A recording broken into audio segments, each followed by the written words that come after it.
I'm going to say a lot here, and I'm going to try to get through it quickly. It's about this particular one, and it's about the fact that, these guys said what they said about the whole thing. I want to start the premise by pointing out the fact that romance shows and movies in particular have had over the past couple of years a bunch of very, very shitty shows shoved down our throats. Now, you can say what you want. You can say that this pushes a unhealthy relationship if you want to say that what happens there is not necessarily a healthy one. But contrast this particular thing with what is basically being shown to us by American romance movies such as 50 Shades of Grey and, Twilight, which both have a flaw in that they glorify an abusive relationship. I think one of the things that I dislike the most too about American romances is the guy in them is either loaded with cash and that's why she's into him, or he's supernatural and that's why she's into him. There's very little that doesn't fall into that category in American romances these days. So that seems to be what women, for the most part, are clamoring for, and for somebody like me, I'm not. Another point of firing back at Animericaa that I would like to make is that he kind of tries to go over the fact that it's not very realistic that in the actual game that you will have 9 girls that basically want to jump your bones. I would respond in response to this, though, however, that realism is an incredibly overrated concept, and that I don't want realism. I think that shows are when there's an inverse relationship to quality based on how realistic something is as a show. The more it departs from reality, the better from realism, the better the show happens to be. Realism actually just erodes quality and drags things down to hell. There's nothing good about it. In fact, it's an inherently bad thing and inescapably bad. So anytime you try to be realistic, you're eroding the quality of your show. Full stop. Another thing that I would like to point out in response, though, to the bullshit that's being pointed out is that Animericaa seems to find this show, he says multiple times that, he doesn't understand what's going on. And there are 2 things that are going through my head. Please stop criticizing things that you don't understand because you don't understand them. That's a personal problem. It's not a problem with the content itself if you don't understand it. Second layer of criticism that I would like to point out is that he finds Haruka's behavior so inexplicable. There's much to go over about that. I don't know how you can sit there and not realize, based on the context of her behavior, that she is afraid of rejection. When I was going through this the first time, way back in 2003, when I first watched it, I didn't need to get to the phone call where she's on the phone with him, or the moment in which she takes him by the tree and basically throws her hands over her face and everything and tries to block out what he's trying to say in that particular scene, that she's afraid of rejection because it is obvious from context and based on her behavior as a character that that's exactly what's going on. But apparently if Age doesn't basically break it out for you and spell it out in the narrative, you're not going to fucking understand it. I mean, behold my absolute contempt for Animericaa's review in this. I'm like sitting here like, bro, how can you be so fucking dense yourself that you can't figure out that she's afraid of rejection? Oh, wait, perhaps you've never had a crush on anybody in your fucking whole life, Because he thinks that the behavior contradicts when it doesn't contradict, like almost every crush that a person has comes with conflicted feelings of both attraction and fear at the same time. That is utterly fucking normal and very realistic in of itself. So, but I'm not saying that my rule is always the case. Haruka is probably one of my favorite characters in this particular, psychodrama of an anime. Another thing that I would like to point out is that the drama is done in a big way to stretch the story out because you don't want a very short story. And romances that are as mundane as much of what happens in this, even though the characters are thrust into an impossible situation that is hyper unrealistic for most people to go through. The statistical odds of your significant other getting hit by a car are not particularly high. Although, if this were to happen in the real world, how you might react to it is a bit, unpredictable. I'm just saying those two things that thoughts are going through my head at the same time. He points out in his criticism that nine women wanting to, sleep with you is unrealistic, and I'm basically like sitting here, like, yeah, yeah. So what, Basically, what I'm trying to say is that realism, can be cancer. It's overrated. I mean, why would you want that? Why would you want reality? When reality sucks in comparison to some of these fiction stories, you're looking for something as wish fulfillment that completely escapes from reality. So I'm just saying, I don't wish for a reality that is like our mundane existence, and going into some of these shows helps me escape from that, mundane reality. I'm not necessarily looking for realism, and it drives me crazy how people hate on this particular thing. I would also say that Rumbling Hearts remains a particularly strong entry into the harem subgenre, and that this show in particular has a pretty strong departure from the conventions of shows like Shuffle.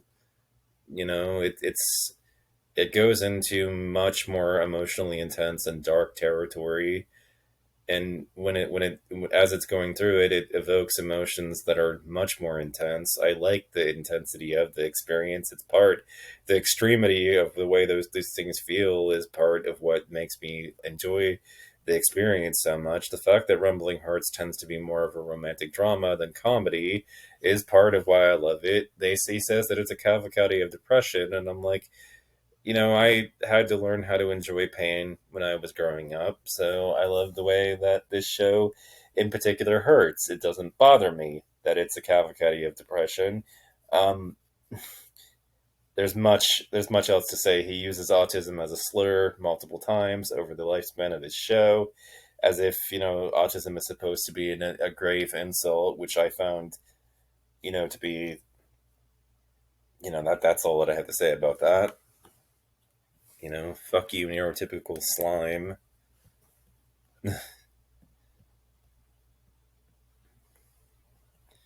There's other things. I found it to be like, I want to bash my head into something harder. The whole thing when he basically tries to say Haruka's behavior is totally ununderstandable. I'm like, Haruka's behavior is totally sensible. She's a fear of being rejected, and America seems to think that this behavior is somehow self contradictory, and I find it completely understandable. He says it's confusing that she'd have a big crush on him and yet be terrified of him. I'm like, I can relate to Haruka. I mean, all the girls I've ever liked very strongly, I'm both terrified of, and it's a very easy criticism to make, I guess, if you've never felt any form of attraction whatsoever to any, person of any particular sex, or never had a crush on anybody in your fucking whole life. And it left me wondering if Animericaa had ever actually been in any kind of situation where he wanted to do more with the other person than simply put his dick inside them and get it wet. He says that he needs his inner monologue, and I'm like, you don't have that in the real world, anyways. He says it has no narration, and that's part of the reason for this is that they really want you to basically make a guess, an educated guess about this stuff yourself. They don't want to fill this stuff in for you. I also would like to point out that the show is not there to teach you how to behave in romance, so it's not its responsibility and it's not a flaw of it if it doesn't cater to trying to teach you moral lessons about it. It has, he says another thing that he tries to point out in response to it that I felt fell flat as far as a criticism and a meta critique back, which is criticism of criticism. Remember, kids, when you're in a romantic relationship, you're supposed to demand that your significant other blow off family.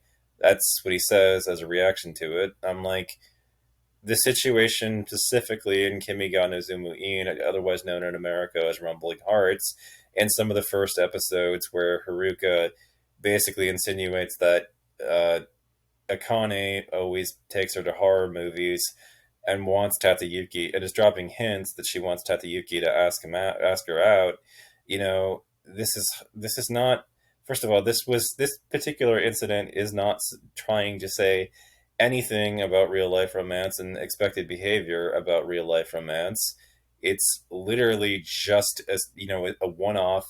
Furthermore, when he says, "Remember, kids, you're always supposed to demand your significant." First of all, like always, that's the word that I take objection to. This is a one off. He was supposed to ask her out this one time in this one very narrow circular circumstance on this exact day in this anime and not necessarily any other day. It was this one time. It's early in their romance. He didn't know how to handle it. Animericaa says that he didn't get it, and he thought that what Tateyuki did made sense. I'm sitting there like, I'm not saying that's a slight against you, but basically Formula 101 of romantic shows. Okay, usually they are slower paced, which this is one of the things that I have an issue with when it comes to what he said about Rumbling Hearts. He's singling Rumbling Hearts out as if the pacing issues that he's highlighting with Rumbling Hearts only exist in Rumbling Hearts and are not part of the background conventions of almost pretty much any anime romance, which tends to be slower paced. The only really big holdout I can think of is Date Alive. But then, because it's so fast paced, we're currently awaiting like what, the fourth season, and then he says this, and it's like, no, what you're supposed to take from this is that if you found yourself in this very exact situation very early on in a romantic relationship, and you got in that conversation in the early days of your relationship, the first time it happens, yeah, you should probably ask her to blow her family off to spend time with you. Other than that, no.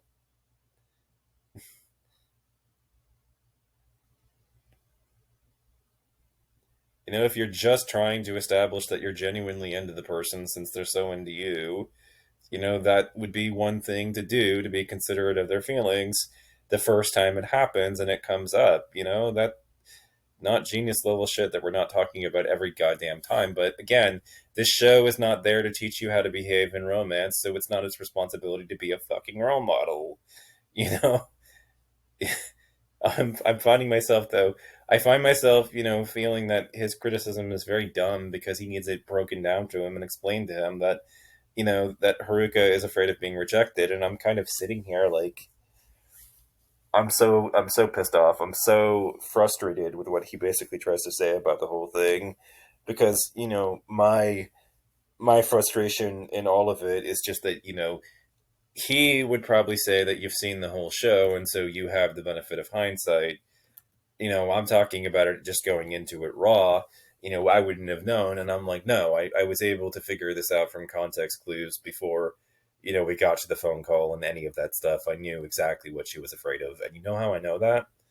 How I'm aware of what's going on with her because I've felt similar to things that she does towards me in my own attraction towards the opposite sex, over the course of my life. So I didn't need a lot of information. I didn't need to get to the scene where, she has that phone call with him that to understand this about Haruka's character. It was clear very early on in watching. I'm like, imagine being so dumb you literally need Haruka's behavior explained to you. You know, he says, I understand 0% of this. And I said, well, that much is very clear. Mitsuki's suggestion about that was homophobic was equally sarcastic. I found it not so endearing that this person had to use autism as a slur in the whole thing.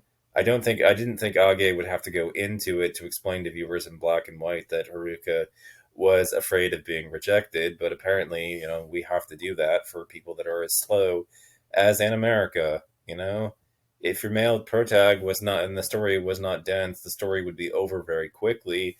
These are very conventional elements that show up in all romances. I basically hate this person. Just because you can make a joke doesn't mean you're making a good point. You know, he also says blushes because she owns a pencil, and it's like, this is a complaint about the art. This person is not able to interpret this scene. It's not hard to do it. She's daydreaming about him. I basically also had to point out that there's a pathological inability to tolerate any degree of boredom, but it's like I could imagine Animericaa would feel similarly bored watching pretty much any anime romance, just simply due to the slow pacing that is a conventional aspect of most romances. It's not the show's responsibility to cater to you having the attention span of a goldfish and a short attention span, and it also just makes me think and realize the reality that real romances are fairly mundane, in nature, and that's not they aren't necessarily highly enjoyable. It's just they're not all that exceptional. Very little in the way of criticism of the actual story is being made. Almost every moment he spends attacking it seems to be left to criticize the artwork itself and elements of the art, which instead of the actual story, I'm left wondering if he would actually like any romance whatsoever, given his apparent, even though he did, to give him credit, sit through Rumbling Hearts. I wonder if why he wouldn't have the same exact complaints about pretty much, if he wouldn't have the exact same complaints about literally any romance, given the way that he's reacting to this one in particular, as a point of criticism of the critic. You know, if, there like I said, remember kids. He says, remember kids, when you're in a romantic relationship, you're always supposed to demand your significant other blow off family. Well, I object to what you're saying, Animericaa, because what this show is trying to say isn't you're always supposed to do this. It only showing in the very earliest days of a relationship when you're just trying to establish that you're authentically into the person you're going out with, and to overcome this person's fear that you don't really like them. Yeah, it would make sense to fucking do it this one fucking time, in a one-off type thing. I mean, I can't quite process, like, the criticisms that are so stupid. He basically says that he understands 0% of this. I'm like, well, that much is clear based on your criticism of the whole thing. You know,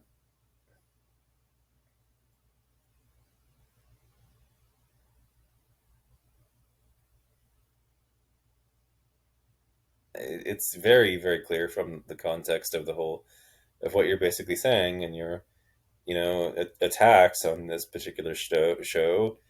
It that's what it basically boils down to in this whole thing. I sat through the first episode of this, and I can tell you I don't anticipate your criticism getting better in the whole thing. I fucking hate it. I hate what you're trying to say about it. He straight up admits that he doesn't understand anime, and I'm like, well, then why not admit it and say that you don't understand it, and so you shouldn't be criticizing it in the first place because you don't get it. You know, and I look the community straight in the face to say that this man tries very hard to prove a point with a dissection and fails to land a single one. Oh no, it's slow. Oh no, you're bored. Har har. What did you fucking expect? It's a romance. Of course the pacing is slow. Get over yourself, basically. You don't want a romance. Romances are not fast paced. Yes, harms are normal in anime. A cavalcade of miserable depression. Well, I wanted a tearjerker. Truth of the matter is that the mundanity of reality is boring. One might turn to a show like this just because they found that life got too numb and they wanted to feel something, even if that something was pain. We wanted something that wasn't realistic. You can call it a cavalcade of depression, and meanwhile, I'm like, well, at least I'm not numb, and it's more like sad. Has a crush on Tatayuki, but is apparently terrified of him. Leads me to wonder if this dipshit critic has ever had a crush. That's not a relaxing experience to go into without a shred of fear for the person you're attracted to.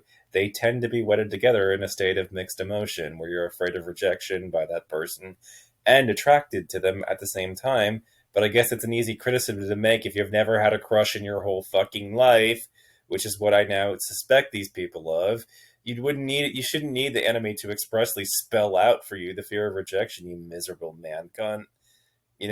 And using autism as a slur is so endearing. Oh God, Mitsuki's suggestion was equally sarcastic. And I pointed out, I understand 0% of this is what he says. Well, that much is clear. Imagine being so dumb you literally need Haruka's behavior explained to you, like in America. I didn't think Age would have to get into it and explain to the viewers in black and white she was timid and afraid of being rejected. Ugh, behold my disgust. First of all, I guess you're always supposed to demand your significant other blow off family, and it That's not a sensible point. It's a one-off situation. It's an isolated incident at 20 minutes into your criticism. But let's pretend women's communication styles are always crystal clear in real life, which is, of course, to say that they aren't. It also has no narration. This is the kind of criticism the show gets. It has no narration to leave interpretation up to the viewer as a deliberate choice.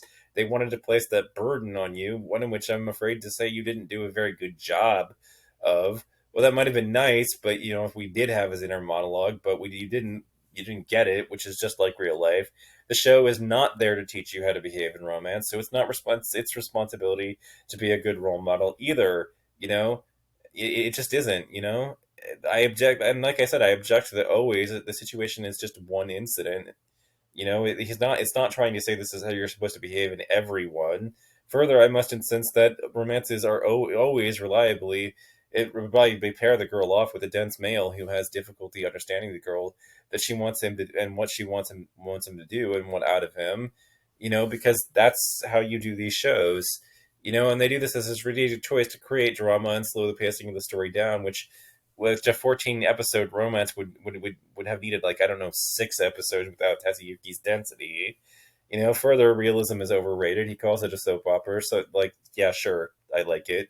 Most of his criticism ends up being about the animation choices that were made, rather than the actual storyline, which I'm sure he'd say was very depressing. But that's kind of the fucking point. You go into it for a tearjerker just to fucking feel something, you know. You go into it not wanting to feel numb anymore. Further realism is overrated. Most of his criticism ends up being about the animation choices. Was it supposed to be happy and joyful? I guess I do have a quirk. I like the way the show hurts, but I mean, ha ha ha. I need to say though that it's not that these are not animes that I'm going to go over, but I have plenty of reason to prefer these over, say, Twilight or 50 Shades of Grey. No matter what you in America have to say about KG88 and it being a tearjerker, at least Twilight, it's not Twilight or guilty of glorifying an abusive relationship the way both Twilight and 50 Shades of Grey do, the way both of those shows did. And for that alone, there's literally nothing else you can fucking say about the whole thing. I prefer it. It's still vastly superior to those movies, and if somebody invited me to see either, I'd tell them no thanks. I'm staying inside to watch Rumbling Hearts, even if they did it 1,000 times or it was 1,000 different people. Also, ha ha ha ha. He says that Tatsuyuki made the right choice. I don't even want to which is funny because he's dense too, I guess. I don't even want to see what his reaction is to the hobby scene. At this point, it's Formula 101, where the guy is dense and doesn't really understand that. And then I realized that he does. And then that his criticism is that he would have made the same choice. And I'm like, well, we could write you into a romance because you're dense in America. We really could, because it stretches the storyline out. You can't make a joke. You can make a joke about something without really proving a point. Humor and satire are not really necessarily actually, just because you can satirize something doesn't mean your satirical point actually stands or proves anything. I'm just saying I don't really buy into the power of humor to do what you're trying to say about it with it. It doesn't work that way as far as I'm concerned. Just because you can crack a joke about something doesn't mean you actually have a point.